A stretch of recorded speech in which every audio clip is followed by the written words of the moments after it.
Hey, Brian. Hey, everyone Hey. out there in the live stream or the live stream rewind or whatever you call it when you watch it. It's not a live stream, but it used to be. Welcome. Shall we kick this off? Yeah, let's. Let's do it. Hello, and welcome to Python Bytes, where we deliver Python news and headlines directly to your earbuds. This is episode 418, recorded January 27th, 2025. And I am Michael Kennedy. And I'm Brian Ocken. And this episode is brought to you by us. Check out Brian's PyTest course. Check out his course and a bunch of my courses over at Talk Python Training. And thank you to Patreon subscriber supporters there. We appreciate all of you. And even if you don't do any of those things, we appreciate that you listen. That's why we get to do this stuff. If you want to connect with us, we're Blue Sky Mastodon mostly these days. Links for Brian, me, and the show all in the show notes. You can join us live, pythonbytes.fm/live. A few of you are, most of you aren't. That's fine. But we do that if you want to join, usually Monday at 10 a.m. Pacific time. Sometimes things go a little haywire. You can always watch the video replay on the episode page if it's available. And finally, Brian and I are crafting. We're continuing to hone our artisan craft, Brian, for the artisan newsletter. So if people want to get the newsletter, they can go right to pythonbytes.fm, click on newsletter. It's the very center of the 5 buttons in the hero image. And all you got to do is give us your name and email, and we will send you summaries, insights, the joke, and a couple of things we're doing different now. Brian's trying to put the TLDR stuff at the front so you can skim it really quick, as well as the joke, so people can have fun with that kind of stuff. So if they want that, they can check it out. And with that, what would you like to talk about first today? I actually want to talk about something that's not really wonderful, but I think we should talk about it anyway. So this last weekend, we lost Michael Foord. And many of you might not know who that is, but he was influential. He's a core Python dev and influential with a lot of the early stuff in Python and PyCon, at least early in my perspective. So one of the things that he is known for is one of the contributors to the unit test library within Python, and then also he wrote a package called mock that was separate for a while, but then I think it was 3.3 or something early in the 3x's got incorporated into the standard library as unit test.mock. So if you're mocking anything, even if you use, so PyTest mock is word I usually use often, but it's a wrapper around that library. So a lot of great stuff from Michael. He was a larger than life character. There is an in memoriam that's up on the python.org discuss site, started by Guido. And a couple of things that Guido mentioned is that Michael was an original thinker, started the tradition of having the language summit events at PyCon. That's pretty big. And if I recall, the IRC was that, if I recall correctly, together with Barry Warsaw. So he also wrote the mock library. And in memoriam, Guido suggests that to feel free to post positive memories of Michael. And perhaps maybe he's got kids 10 and 13. So hopefully later they can look back and see how influential he was. And I really had a hard time with this, actually. I had a couple losses in my family and recently, and just I wasn't really close to Michael, but I kind of wished I would have been. I did interview him. I tried to interview him early, and eventually did in 2021 get to talk to him about mocking for the Test and Code podcast. So just listen to this. It's a great episode. He's got some great advice towards software development and testing. So check that out also. There's also a really great write-up from Nicholas Tollervey, who I've also had on the Test and Code podcast. Also a great guy. He's the dude from the MU or Mu editor. Mm-hmm. he wrote up my friend Michael a, a post about losing Michael, and there's some great pictures. He was a larger than life. That's a great one. Larger than life character. There's a paragraph in here I wanted to read. He was a walking paradox, both completely certain of himself and yet always questioning everything. He didn't shy away from fiercely independent thinking, often about the oddest of subjects, and through the most extraordinary, original, and I dare say weird lines of argument. Anyway, goodbye, Michael. You will be missed. So, Yeah, thoughts out to the whole community, friends, family. I didn't get a chance to meet Michael, but certainly it looks like he was very influential. So, yeah. Indeed. All right. All right. Hopefully, you got something a little less depressing next for us. Yes, well, it starts with a real smiley picture, so it's going to start out pretty well. I had Calvin Hendricks Parker from 6 Feet Up on Talk Python, and we talked about this deployment system, kind of like Cookie Cutter, but way more than that. Like a whole infrastructure for initially Django apps, but growing from there. Anyway, during that, we talked about a bunch of the building blocks of those tools and of that framework. And that's how we get to the next one. Something called Valkey. Do you remember? I mean, you know Redis, right? So Redis key value store. It's people sometimes group it in the database category for when you're doing like surveys. And what database do you use? Redis, JSON, or SQL Server? Like, wonder which one I should pick. Which of these fit and which of these don't, or whatever. But Redis is kind of a key value store, mostly in memory cache, high speed, but can be used for other things, for queues. I believe it can persist. Well, anyway, it's gone through some funky licensing. This is not new, by the way. This is not new, but it's been that way for a little while, and I don't know. I've always had prickly reactions with the folks from Redis, but whatever. I ran across this thing called Valkey, like value key value store. And Valkey is a truly open source, no license, no cost, no nothing alternative to Redis. So an open source in-memory data store that can kind of be a primary database if you want it to be, but that's not its main goal. So here, I'll just give you the quick first paragraph. Valkey is an open source, high performance key value data store that supports a variety of workloads such as caching, primarily, right? Message queues, and can act as a primary database. Valkey can run either as a standalone daemon or in a cluster, which is pretty awesome with replication and high availability options. It even has native support for, well, strings, obviously, numbers, probably, but hashes, lists, sets, so you can ask for probably like, I want to query into this dictionary type of thing. Pretty cool. People can check it out if you go to the GitHub somewhere. There's got to be a GitHub, right? Here we go. And you go to the repositories somewhere. Oh, there it is right there. Finally found it. 18,000 GitHub stars, 700 forks. So it's got a lot of life to it. And let's see. Does it tell you how old it was? About a year old, I think. Anyway, isn't that cool? I think it's really neat. Yeah, I'll definitely check this out. I do too. I'm pretty excited about it. I'm not using anything like this yet, but there's some situations where I might be able to use this recently.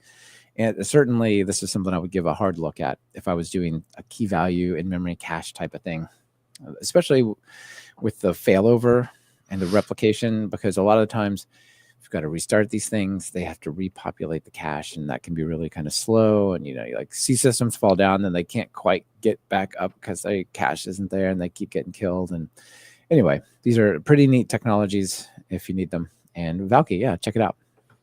Cool. All right, back to you. Let's see, doing this again. Okay. There, I'm going to go back to Michael Foord again because actually in 2017, he wrote an article called 30 Best Practices for Software Development and Testing. And I think I didn't didn't talk about it on this podcast because my intent was to talk about it on Testing Code and interview Michael, and that was a long story as to why we didn't talk about this, but I can't believe we haven't covered this yet. So, really great article, 30 best practices. I'm not going to read all of them, but I want to read like a few of them. Yagni, it's not the only place I've heard the term Yagni, but Yagni is number one. Yagni stands for you ain't gonna need it. So don't write code that you think that you might need in the future, but don't need yet. Just don't do that. You write it in the future because you might not need it. Yeah, people stress so much about this, like, oh, we got to plan for the future, we got to get just right, or just embrace refactoring. Just and embrace testing, refactoring, yeah. right? Like, write it so it works now, and if you need to change it, there's all sorts of amazing tools to change it. Source control to not break it, so you can save it. Tools to refactor. Just test to make sure it works. Yep. 100%. Gonna jump down a little bit. A bunch of great stuff in here. Oh, I love this. When it comes to API design, simple things should be simple, complex things should be possible. I can't remember. I don't remember if I got this from him or not, but I live by this. Trying to keep the easy things easy, and it can be complicated for the not easy things. That's okay. Number 6 is unit tests. Unit tests test to the unit of behavior, not the unit of implementation. And these are kind of fighting words. This is pretty much the difference between classical versus Marcus test-driven development. But I stand by Michael's side on this one. Number 8, we got a couple more that I want to hit. Number 8, code is the enemy. It can go wrong. It needs maintenance. Write less code. Delete code. Don't write code you don't need. The less code, it's true. The less code you got, the less bugs could be in there. For the most part, as a general rule. Last one that I want to cover. All about 9 as well, by the way. Oh, 9? Yeah, inevitably code comments become lies over time. Yeah, definitely. In practice, few people update comments. I still remember that I had a code base that there's so many comments in them, and there were boilerplate comments that in order to understand the code, I wrote a script to copy the entire code base into a different directory structure and strip all the comments out. And it was so much easier to deal with. Gosh, I feel that way about help docs, doc strings sometimes. Yeah. It's like there's 3 lines of code and 18 lines of doc string. Like, wow, if that just weren't there, I could read it. Yeah, and then that can blow up like the entire file. If each function is like that, you've got yes, exactly. A few hundred lines of code and 2,000 lines of file. Anyway, 15. We'll jump to 15. The more you have to mock out your test to test your code, the worse your code is. And that was one of the things that surprises me coming from him. This is the dude that wrote the mock library. And one of the things he discusses in the episode where I got to interview him is he was developing this when he was on a team that was doing Marcus test, a Marcus isolation test-driven development philosophy, and they ran into the issues that I've run into before. Also, is if you're testing the implementation, that means when you have to refactor your code, your tests don't help at all. They just all break. So testing behavior is better, and then also trying to not have to mock your code. That's not a hard and fast rule. Sometimes it's the easiest thing. So yeah, and plus you're going to hurt its feelings if you mock it. It's just not nice. I mean, sometimes you got to. Just not nice. Come on. Yeah. That's funny. Anyway, great article. Go have a read. I reposted it on social media, and a lot of people have said, "Hey, this is great." So awesome. It's good. All right, I got a question for you, Brian. Okay. If you were working on a web project, and I've been working on some web projects, and you have to do direct requests, like say, for example, over on Python Bytes,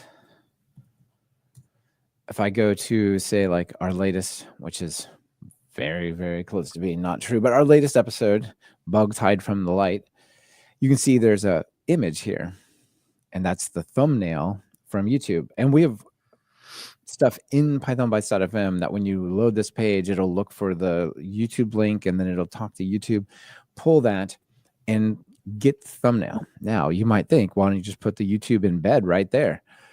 Because Google is parasitic. And when you embed a YouTube video, it puts tracking cookies onto you, which means we would have to have a cookie banner. Do you accept our cookies? Because we're making our website better for you by tracking you. Like, I'm pretty sure you're not, but okay.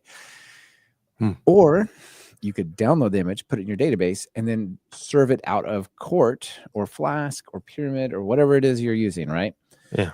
When you do that kind of stuff, you need to know what the MIME type is, or the content type, more importantly. Like, you need to tell the browser, this is not just binary stuff, but this is an image.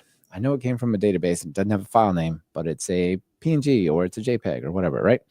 So back to my item, mimetype.io, which I would prefer to say is contenttype.io. But, for example, tell me, what is the content type of a JPEG? Well, it's probably image/JPEG, but is there a E in there like JPEG or is it JPG? But you better not get it wrong, right? So there's the site mimetype.io, and you just type in whatever file extension you think you can imagine. It'll tell you it's image/JPEG with an E, not without. And it shows you all the file type extensions for which this applies. And it gives you like the history of it. What if there's other things it's known as, like sometimes I think if I put in JSON, there might be JSON is application/JSON, but there's a deprecated text/JSON. It might also appear as. Okay. Isn't this cool? Yeah. Yeah. So if you're doing web projects and you need to send files, you need to specify the content type. And here you go. This is how you do it. So I really like this. I ran across this in hat tip to a very, very similar project for HTTP status codes at httpstatuses.io. So for example, you've seen 200, 201, like 200 is good. 201 is created if you did like a post a new thing or whatever. But what is about 203? I don't know, man. But if you click on it, it says this is lets you dive into them. It's a 203 non-authoritative information. This request was successful, but the enclosed payload has been modified from that of the origin server's 200 OK response by a transforming proxy. Woo! But it also shows you like how to get to these as enumerations in, say, Python or the new Python and so on, right? So you're not programming with magic numbers like 203 or quote 203. Sometimes these are representative strings, and I don't know why, but yeah. Anyway, we're going to come back to this for our joke, but the takeaway is mimetype.io, which I wish were called contenttype.io, but whatever, it still works. Okay. I like MIME types. Yeah. Like the types that are stuck in a bubble. Like I can't get out. I know. Yeah, they really do act it out. They do act it out. Sorry. No, it's all right. All right. That's it for main items, right? Extras? Yeah, I think so. You got any extras? I just noticed just one. I noticed I noticed somebody posted online today that Python 1.1 is out. Actually 31 years ago as of today. Python 1.1. On That's January awesome. 27th, 1994, Guido posted 1.00 is out. So anyway. Tired of deciphering that Perl code you got last week. Sick of CGI. Let's go. Frustrated with Bourne shell syntax. Yeah. Yeah. Funny. Cool. Well, anyway. I don't know. We'll see if that thing takes off. Hope so. It's got a future. Yeah. We'll see. All right, cool. I got a few extras. I'll keep it quick. I don't got a lot.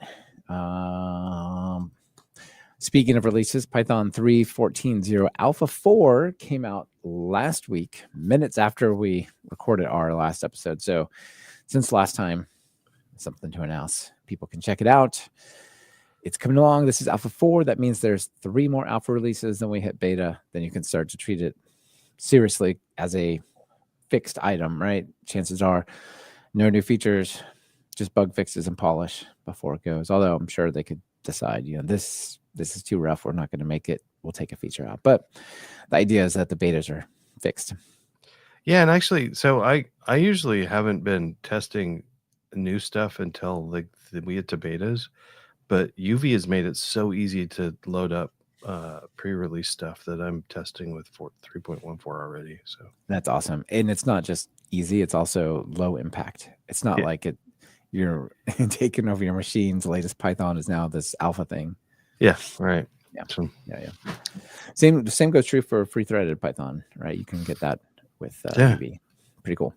All right. This wasn't even going to be here, but then I was thinking about it as we were setting up. I just set up a Fastmail account, and wow, Fastmail is so much better than Proton Mail for what I've been doing these days. Like Proton Mail is always slow and clunky, and even things like archiving, like they have a hotkey to archive your mail, and you're viewing the mail and you press archive. It's like 3 seconds later before it archives it and it goes away. Like, what is it doing? So I'm switching my personal mail over to Fastmail, and so far, I highly recommend it. Yeah, All I've been using it for a while. I love it. You like it? Yeah, I'm really enjoying it as well. Okay. Well, that brings us to our joke. Okay. And back to HTTP status codes. What episode is it, Brian? I don't remember. 418. 418. Well, let's go down to status code 418. And there was somebody in one of the socials, Mastodon or Blue Sky, I can't remember, I believe, who said, it's coming up. It's coming up. You gotta do this. And they were so right. They were so right. And they gave us a picture. I can't find the post again. So I'm sorry. I can't shout out credit, but thank you for sending that in. httpstatuses.io/418 client error 418. I'm a teapot. This is literally in the HTTP spec. You can return it for whatever value it serves. 418, I'm a teapot. Any attempt to brew coffee with a teapot should result in an error code. 418, I'm a teapot. The resulting entity body may be short and stout. I am quite disappointed in Python. I am disappointed. There's a .NET enumeration, status code status 418, I'm a teapot. There's a Rust, I'm a teapot. There's a Go status teapot. There's no Python, I'm a teapot. They didn't implement all of the status codes. Come on, people. Oh, dear. This could be my first pet, Brian. Yeah, I think you should do this as a pet. I got to get this accepted. Yeah, so one, it's funny, but also, do you think it's like in place just, for something for people to like debug their status codes or something? Yeah, possibly. I'm pretty sure it was an April Fool's joke that got into the spec, and people are like, we're doing it. Yeah, we just have to keep it. I'm a teapot is a perfect status code. So this is I'm a teapot episode. I mean, show title right there. What do you think? Yeah, definitely. Number 418. I'm a teapot. Let's go. All right. Hopefully the RSS readers will still get it. I know. Will they read the 200 okay on the RSS, or will they read the title? The 418. I'm a teapot. We'll see. And they will go, we're sorry, your podcast footer is not short and stout. Yeah, I hope so. Well, no, I hope it actually works. Awesome. Yeah, we'll see where it goes. But that was a lot of fun, as has been doing this show for 418 episodes. So thanks for being here. Yeah, thank you. Yeah, and thanks to everyone who listens. Bye. Bye.